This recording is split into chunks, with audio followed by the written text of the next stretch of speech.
C'est bientôt Noël, j'espère que t'es prêt pour un nouveau concept en calendrier de l'Avent.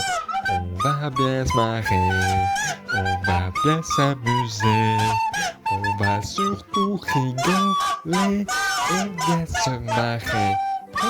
Jingle bell, c'est bientôt Noël.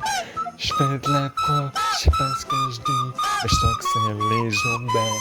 Oh, jingle bells, je suis en roue libre. Ça va être fun et rigolant, nouveau générique. Eh bien, salut à toi Zaknote, ici Machikouli pour une nouvelle vidéo. J'espère que tu vas bien en ce 14 décembre 2025. Moi, ça va pas trop mal. Aujourd'hui, je vais te présenter le troisième unboxing déjà de ce calendrier de l'Avent. Alors, je t'avoue que je pensais pas que j'allais faire autant d'unboxing, mais ça fait vraiment, vraiment plaisir. Ça faisait longtemps que j'avais plus acheté de livres avant ce mois. Vu que tu as vu, il y a eu un unboxing il y a pas longtemps. Donc là, j'ai vraiment fait un bon gros stock de bouquins et je me suis engagé auprès de Lola à ne plus acheter de livres durant 6 mois.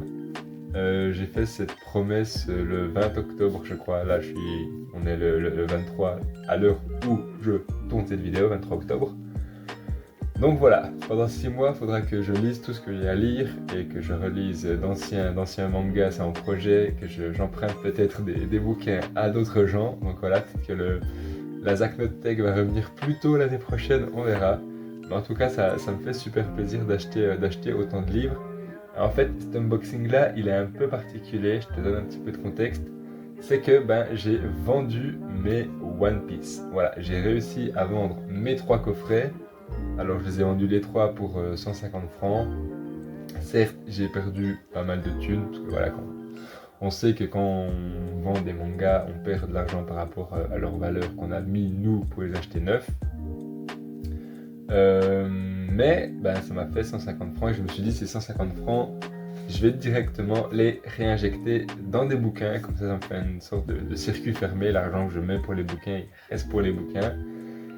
Et du coup, je me suis fait une belle petite sélection et encore une fois, je trouve que c'est un unboxing de qualité supérieure. C'est vraiment, je suis content des livres que j'achète et j'ai très hâte de tout lire.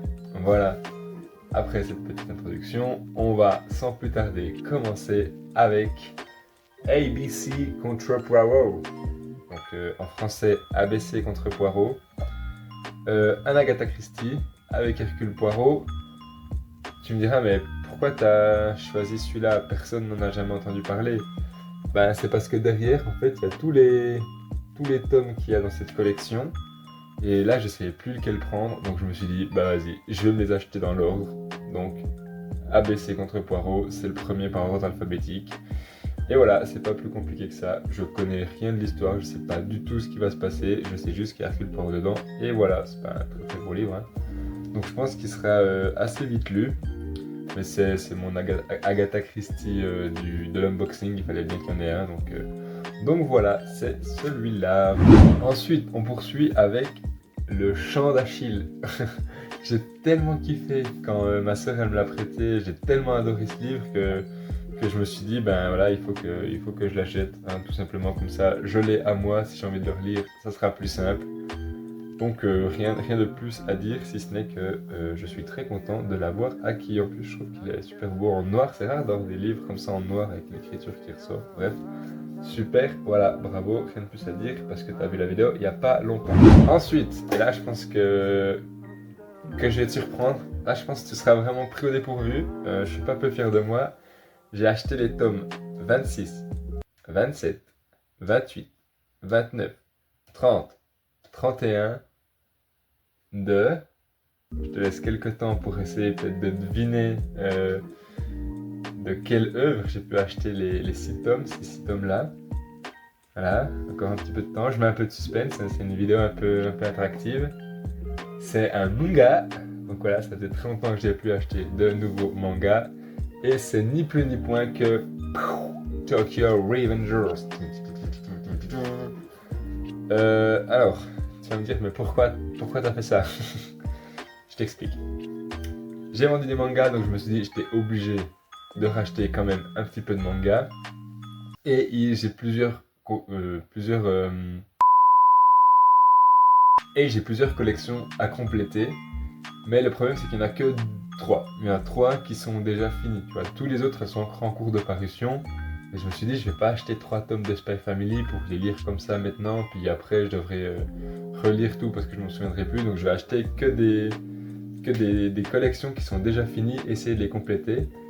Et là, en fait, il me manquait juste 6 tomes pour compléter Tokyo Revengers. Donc je me suis dit, bah voilà, je les achète. Parce que les autres que j'avais, c'est Yawara, mais il me manque 8 tomes, je crois. Et c'est genre 20 francs le tome, enfin c'est des... ou 12, enfin bref, vu que c'est des gros tomes, ça coûte plus cher. Et l'autre c'est Kaguya-sama, mais il me manque 14 tomes. Et j'avais pas envie de mettre non plus 150 balles que pour du manga. Donc voilà, j'ai fini Tokyo Revengers. Et un de mes fameux projets de relecture de manga, c'est relire tout Tokyo Revengers. Donc on verra quand ça arrivera. On se souvient que les derniers tomes que j'avais lus, et je crois que tu avais un peu le même avis, c'était un peu moyen parce que c'était vraiment giga brouillon. Donc à voir si ça continue comme ça jusqu'à la fin ou pas. Mais ça fait une collection de plus qui est terminée et ça fait vraiment plaisir. On continue avec comment devenir moins con en 10 étapes. Alors déjà, j'adore la couleur. Je trouve que ce turquoise est sublime, tout simplement. Ça, c'est un livre dont j'ai connu l'existence à travers d'un podcast qui s'appelle Les couilles sur la table. Et c'est en gros pour continuer de déconstruire la masculinité. Donc ça va être un livre, c'est pas un roman, c'est pas une histoire, c'est juste un mec qui raconte des trucs. Et j'étais plus ou moins d'accord, parce que c'est un mec qui l'a écrit du coup. Derrière il y a marqué votre compagne, mère, sœur, tante, collègue, salarié, donc avec un E, ami, plan cul, amante, ne peut plus vous voir en peinture, rendez-lui service, lisez ce livre, promis, ça vous fera du bien à vous aussi. Loin d'un traité sur la masculinité ou la nécessité de ne pas être viril, d'une leçon de morale culpabilisante ou d'une nouvelle théorie promettant de révolutionner les relations femmes-hommes, ce livre parle de situations concrètes et quotidiennes que nous traversons tous et propose des solutions ambitieuses et réalistes.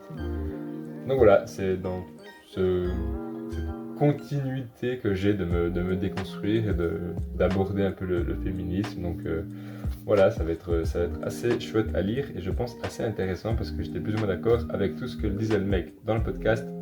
Mais ça, je sais plus si j'ai déjà dit en vidéo ou si je l'ai juste pensé dans ma tête. 150 francs, ça fait beaucoup, hein. Donc là, je t'envoie des trucs, je t'avoine, il est super cet unboxing. Un bouquin que ça fait hyper longtemps, mais vraiment hyper longtemps que j'avais envie de me procurer. Dracula de Bram Stoker, donc Dracula, l'œuvre à l'origine de tous les vampires. Non, pas à l'origine de tous les vampires, mais l'œuvre qui a vraiment popularisé le vampire. Donc c'est un bon bouquin, je pensais pas qu'il était aussi gros. Mais c'est écrit assez grand dedans, donc c'est cool.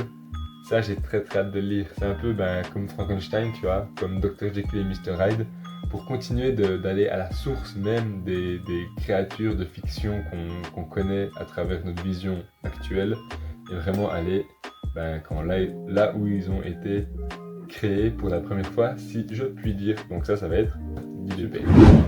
Ensuite, on passe d'un énorme livre à un tout petit livre. Voilà. Un chant de Noël de Charles Dickens. Peut-être que tu le connais sous un autre nom, que c'est L'étrange Noël de Monsieur Scrooge, non pas Monsieur Jack, c'est autre chose. Voilà, donc c'est Charles Dickens, c'est un petit conte de Noël où en gros t'as ce mec là, Scrooge, il est giga avare, il veut donner à personne et tout, et il se fait visiter par des enfants et il s'ouvre de plus en plus. Voilà, c'est en fait, Charles Dickens, c'est un auteur que j'ai envie aussi de connaître, qui a écrit notamment Oliver Twist, si je dis pas de bêtises. Mais Oliver Twist, c'est un giga truc, tu vois, il est énorme. Et d'abord, je me suis dit, vas-y, je vais lire autre chose de lui. Donc, pourquoi pas lire Charles Dickens. Je me suis dit, en période de Noël, ça va être tip top. Et voilà, bon, ça, c'est un conte pour enfants, donc ça se rapproche plus de peut-être Charlie et la chocolaterie et Peter Pan, que j'ai déjà un peu qui ressemble à ça. Mais voilà, ça peut être fun, ça sera vite lu, donc que du bénéf. Et la dernière œuvre que j'ai à te présenter, c'est Racine de Lou Luby. Voilà, dès que j'achète une BD, c'est quasiment sûr que c'est Lou Luby, parce qu'elle est vraiment super. Donc, la dernière fois que je t'ai parlé de Luby, c'était pour te présenter Eurydice. Je te disais que ça avait l'air vraiment super, trop beau, machin et tout. Là, les dessins, à première vue, ils ont l'air de un peu moins me correspondre, me plaire. Mais l'histoire, je trouve, enfin, ce que ça raconte de ce que je connais, ça a l'air assez intéressant. Ça parle des cheveux des Africains, africaines, ces cheveux tout crépus, tout voilà. Un peu comme moi, non je rigole. Parce que Lulubi est, je sais plus d'où elle vient, mais elle a des origines d'une île proche de l'Afrique. Voilà, j'aurais peut-être pu me renseigner, c'est pas très cool pour elle. Et du coup c'est un peu autobiographique, donc voilà, ça va me permettre aussi de comprendre ce que vivent les personnes racisées. Ça peut être très intéressant, et ça parle d'un sujet hyper sérieux, donc le racisme, au travers de la coupe de cheveux, et je trouve ce décalage assez drôle. Donc voilà, j'ai hâte de lire cette BD, de passer un chouette moment, et en plus de m'instruire un peu plus. Voilà un peu mon unboxing vite fait. Je suis assez content parce qu'il est très éclectique, comme tu l'as vu. Il y a de la BD, il y a du manga, il y a du roman, et il y a un truc pour apprendre des trucs, un livre pour apprendre des trucs. Donc c'est assez cool, franchement j'ai hâte de lire tout ça et de pouvoir, et bien évidemment, t'en faire des retours en vidéo. Parce que c'est un peu je sais pas si tu es au courant, mais c'est un peu le principe de ma chaîne. Voilà. J'espère que la vidéo t'a plu, n'hésite pas à me donner ton avis en commentaire, à lâcher le petit pouce bleu. Et puis moi je te dis à demain pour une nouvelle vidéo. Allez, tout bleu, ciao. Hop, 1 et 2.